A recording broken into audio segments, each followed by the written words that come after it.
Hello friends, health insurance सही.com की तरफ से मैं सुमित भंडारी आपका स्वागत कर रहा हूँ। बहुत बहुत शुक्रिया इस वीडियो को देखने के लिए। आज का हमारा टॉपिक है जो बैंक के थ्रू पॉलिसीज़ होती हैं उनके अंदर क्लेम रिजेक्शन से कैसे बचें।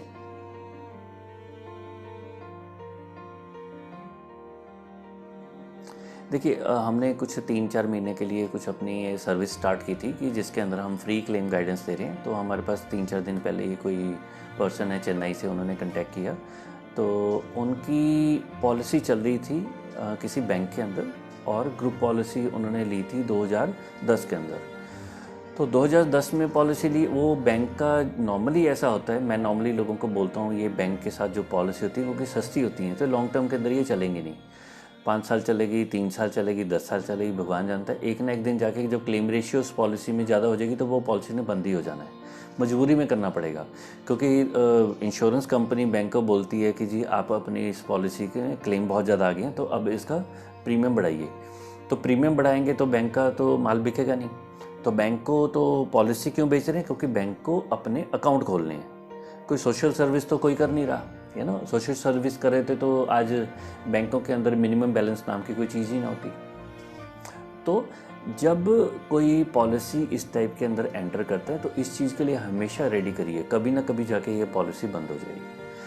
अब अच्छी चीज़ क्या हुई है कि कुछ बैंक, 10 में से 1 या 2 बैंकों ने ऑप्शन दे दिए हैं कि जब ये पॉलिसी बंद होगी है तो आप हमारे अब उस कंपनी से, एक कंपनी से टाई अप ख़त्म हो गया, अब हमारे 2 या 3 कंपनी से और टाई अप हो गया, या किसी और एक अकेली कंपनी से टाई अप हो गया। तो अब आप पहली जो पॉलिसी थी जो महंगी हो गई थी उसको बंद करके अब हम दूसरी पॉलिसी में आपको पोर्ट कर रहे हैं। जब किसी ने ये पॉलिसी बाय करनी है बैंक से, सस्ती वाली पॉलिसी, तो उसके लिए पर्पस एक कंडीशन होती है कि आपको उस बैंक के अंदर अकाउंट खुलवाना पड़ेगा। तो आपने तो अकाउंट खुलवा लिया, उसके बाद आपकी पॉलिसी चले चाहे ना चले कोई फ़र्क नहीं पड़ता।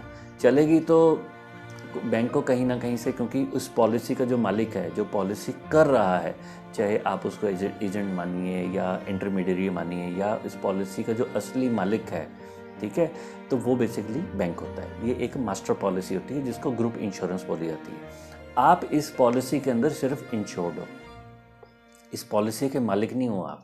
आपने पैसा ज़रूर दिया है क्योंकि सस्ती पॉलिसी है ग्रुप इंश्योरेंस की वजह से, तो सारे के सारे जो लीगल राइट हैं वो बेसिकली इस पॉलिसी के अंदर बैंक के पास ही होते हैं। अब ये सर ने पॉलिसी ली थी 2010 के अंदर, सस्ती थी। 2018 के अंदर इस बैंक का पुरानी कंपनी के साथ टाई अप ख़त्म हो गया, तो बैंक ने ऑफ़र दे दिया कि अब ए कंपनी से हमारा टाई अप ख़त्म हो गया, बी कंपनी में चले जाइए। तो ये सर ने जब 2018 में अपनी पॉलिसी को शिफ्ट करना था, तो नेचुरली अब देखिए होना तो ये चाहिए, बैंकों के अंदर हेल्प डेस्क होनी चाहिए जो लोगों को गाइड करे। देखिए, अब बैंक ने एक पॉलिसी बेची है क्योंकि उनका अकाउंट खोला, तो कुछ ना कुछ तो उस पर्सन से उन्होंने, चाहे पॉलिसी के माध्यम से चाहे अकाउंट खोलने के माध्यम से, उसका कुछ डिपॉजिट आएगा, कुछ ना कुछ तो पैसा कमाया होगा। तब जब एक कंपनी से दूसरी कंपनी के अंदर शिफ्ट कर रहा है, खासकर जिस पर्सन की उम्र 60, 65, 70 के आसपास है, तो एक्सपेक्ट ये किया जा रहा है कि वो जो पर्सन पॉलिसी करा रहा है, शिफ्ट करा रहा है, वो एक्सपर्ट है, वो डॉक्टर भी है, उसको हर एक तरीके की नॉलेज है, वो आराम से जाके पोर्टेबिलिटी करा लेगा। आइडियली ऐसा होना चाहिए कि बैंक को वहाँ पे एक हेल्प डेस्क प्रोवाइड कराना चाहिए कि जी अगर आपको पोर्टेबिलिटी करनी है तो काइंडली अपने लीगल राइट्स, मेडिकल राइट्स, इन सभी चीज़ों को का ध्यान रखें, और आपको पोर्टेबिलिटी का जो आईआरडी ने बेनिफिट दिया है उसको करने की एक प्रोसेस होती है, उसके अंदर डेविएशन नहीं होनी चाहिए, कोई गलती नहीं होनी चाहिए। तो ये जो सारे हैं, इनसे अब हुआ क्या, 2017 के अंदर इनको कुछ हल्की सी घबराहट महसूस हुई चेस्ट के अंदर, तो इन्होंने एक MRI CT स्कैन की तरह एक एंजियोग्राफी होती है, एंजियोग्राम है, वो करवा लिया। तो इट इज़ बेसिकली, अब एंजियोग्राफी क्या हुई, सिर्फ एक टेस्ट हो रहा है, डायग्नोस्टिक टेस्ट है। तो अब 60-65 साल की उम्र में हर एक पर्सन की, किसी का भी मेडिकल चेकअप कराएंगे, एंजियोग्राफी करा ही डालेंगे, तो हर एक की आर्टरीज में कुछ ना कुछ तो ब्लॉकेज होगी। भाई पुरानी गाड़ी है, पुरानी मशीन है, कुछ ना कुछ तो होना ही होना है, नेचुरल है। मेरी उम्र 46 है, आज मैं भी अगर एंजियोग्राफी अपनी कराऊं तो इसके अंदर तो हो सकता है कुछ ना कुछ 15, 20, 25, 30% हो सकता है, 80% तक की ब्लॉकेज ही निकला है। तो ये तो देखिए एक ह्यूमन बॉडी है, इसके अंदर ओवर अ पीरियड टाइम बड़ा कुछ होता है, पुरानी गाड़ी की तरह, तो कुछ ना कुछ तो दिक्कत होगी। तो उन्होंने बहुत अच्छा किया, एंजियोग्राम कराया, और उसके बाद डॉक्टर ने बोला कि अब आप ब्लड थिनर ले लीजिए। जब ये पॉलिसी पोर्टेबिलिटी के लिए गए तो उन्होंने अपने जो सामने वाली कंपनी है उससे बात की कि जी ऐसे ऐसे करके मेरा हेल्थ इश्यू था, तो वो बोले सर देखिए पोर्टेबिलिटी है, आपने इतने सालों से पॉलिसी चाहिए, आपकी प्री एग्जिस्टिंग प्रॉब्लम भी कवर है, ठीक है, तो आपको ये बताने की ज़रूरत नहीं। तो उन्होंने पॉलिसी पोर्ट कर ली। अब उनका इस साल के अंदर कोरोना का, कोविड का क्लेम आ गया, तो जितना भी क्लेम अमाउंट है उसके अंदर नहीं जाएंगे। तो कंपनी ने ये बेस के ऊपर उनको पॉलिसी रिजेक्ट कर दी, उनका क्लेम रिजेक्ट कर दिया कि आप हाइपरटेंशन है, और जो 2018 में पोर्टेबिलिटी हुई है उससे पहले 2017 में आपने जो अपना वो जो हेल्थ इशू था वो आपने मेंशन नहीं किया है, ठीक है। अब लीगली कहे जाए तो कंपनी बिल्कुल सही है, लेकिन अगर मॉरली बात की जाए तो वो जो बीच में एक सेल्स रिप्रेजेंटेटिव था उसने उनको इस चीज़ की सेकंड ओपिनियन दिया था। क्लाइंट ने पूछा उनसे कि जी मेरे को ऐसे करके एंजियोग्राम कराया था, तो क्या मैं अपनी पॉलिसी इसके अंदर मेंशन करूं? वो कहते सर एंजियोग्राम में जब निकला ही कुछ नहीं, आपकी आर्टरीज थोड़ी बहुत ब्लॉक है, तो बीपी की तो गोली खा ही रहे हैं। कायदे सिर उसके अंदर ये सारी चीज़ें मेंशन करनी चाहिए थी। अगर उन्होंने मेंशन कर दी या कर देते तो उस केस में भी, क्योंकि पोर्टेबिलिटी है तो उनको पॉलिसी तो देनी पड़ी थी। तो आज की डेट में जो इंश्योरेंस कंपनी ने उनका क्लेम रिजेक्ट किया है, मॉरली और टेक्निकल लेवल के ऊपर वो बिल्कुल गलत रिजेक्ट किया है, राइट। तो मैं जो बेसिक बताने की कोशिश कर रहा हूँ कि जब आप किसी सस्ती टाइप की पॉलिसी में चले जाते हैं तो एक पुरानी कहावत है, शायद आपको सुनने में अच्छी ना लगे, कि महंगा रोए एक बार, सस्ता रोए बार बार। जब आप बैंक के थ्रू कोई पॉलिसी ले लेते हैं तो उसके अंदर आपको कोई भी चीज़ की रिस्पॉन्सिबिलिटी है। कल को क्लेम लेना है, उस पॉलिसी को पढ़ना है, पॉलिसी का प्रपोजल फॉर्म आपने भरना है, या आपने कोई थर्ड पार्टी के थ्रू उसका क्लेम सेटल करना है, सारी जिम्मेवारी किसकी हुई? आपकी। जब आपका कोई क्लेम आया, जब आप मेहनत कर रहे हो तो कुछ ना कुछ तो आपका टाइम लगा होगा ना, जिसको हम टेक्निकल इंडस्ट्रियल लैंग्वेज में बोल देते हैं मैन आवर्स, यानी आपके कुछ मेहनत वाले जो काम, जहाँ जिस टाइम पे आपने काम करना था वो टाइम आपने सर्विस के अंदर खुद लगाया।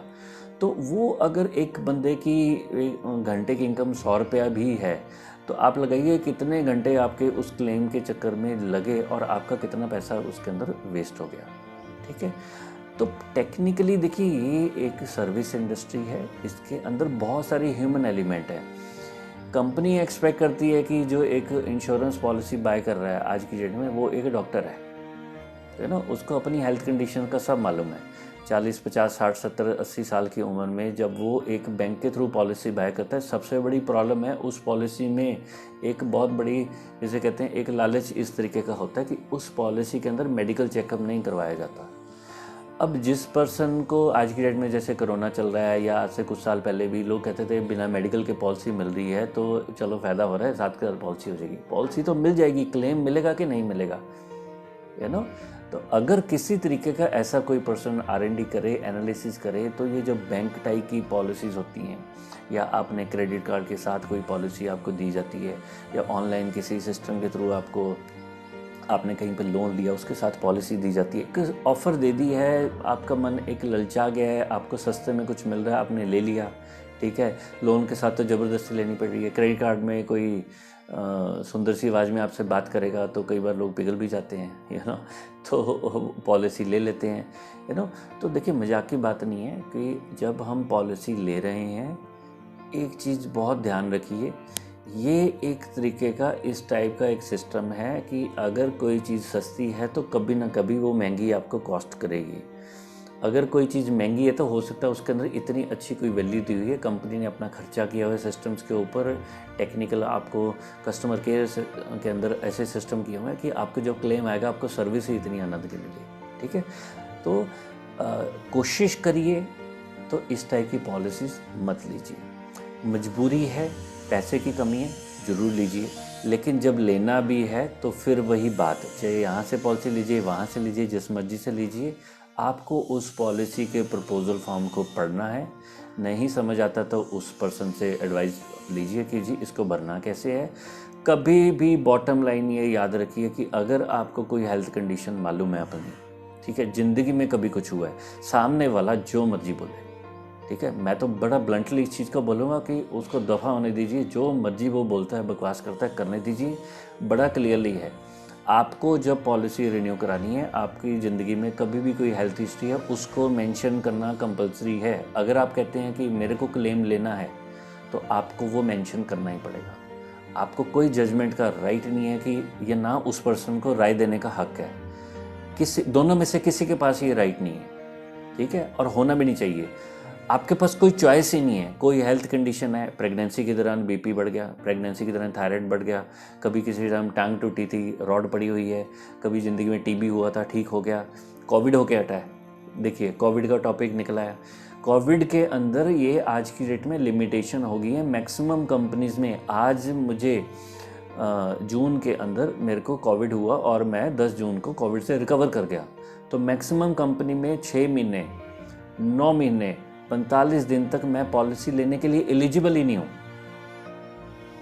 ये ना, जब आप पॉलिसी लेने के लिए जा रहे हैं, छोड़िए बैंक पॉलिसी को, जब आप पॉलिसी लेने के लिए जा रहे हैं तो सामने वाले किस तरीके से आपको मिसगाइड करते हैं। आपसे बात हुई, उन्होंने बोला सर आपको कोविड में क्या हॉस्पिटल में एडमिट हुए थे? वो कहता नहीं सर मैं तो होम आइसोलेशन था। सर फिर बताने की क्या जरूरत है? उसको क्लियरली मालूम है 3 महीने तक आपकी एलिजिबिलिटी नहीं है पॉलिसी लेने के लिए। तो आपने क्योंकि कोविड से रिकवर हुए हैं, मन में डर आ गया कि मैं पॉलिसी ले लेता हूँ, आपने पॉलिसी के लिए गए और उसने आपको मिसगाइड कर दिया कि जी कोविड को बताने की ज़रूरत ही नहीं, क्योंकि आपकी प्रॉब्लम ही कुछ नहीं थी ना, आप हॉस्पिटल में एडमिट हुए। सॉरी, आपको कोविड हुआ है तो 3 महीने तक, 6 महीने तक, 45 दिन तक हर एक कंपनी की गाइडलाइन होती है, ठीक है। तो उसके लिए आप इनएलिजिबल हो पॉलिसी के लिए। लेकिन किसी भी जगह के ऊपर आपको ये राइट नहीं दिया जाता, आपको ये चॉइस नहीं दी जाती कि आपको जो भी इस कोविड के रिलेटेड, चाहे होम आइसोलेशन हुई थी, चाहे एडमिट हुए हो, चाहे तकलीफ नहीं हुई है, अगर आपका कोविड पॉजिटिव आया हुआ है तो आपको उसको मेंशन करना ज़रूरी है। और एक चीज़ मेरा ये ध्यान रखिए, जब भी आप किसी को इस तरह की बात करेंगे, ज़्यादातर लोग आपको इस चीज़ के लिए बोल देंगे कि नहीं बताने की ज़रूरत नहीं है, ठीक है।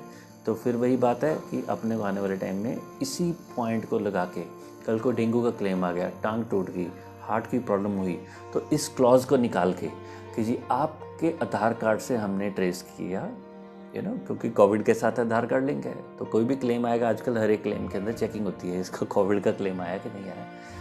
आपका चेकअप तो कोई नहीं हुआ पॉलिसी ले ली है, जब क्लेम देने की बात हुई तो इमीडिएट चेकिंग हो रही है और पता लग गया कि आपने जाने जाने में गलती से किसी ने आपको बताया और आपने मेंशन नहीं किया, तो वो पॉलिसी भी कैंसिल हो जाएगी और क्लेम भी नहीं मिलेगा, ठीक है।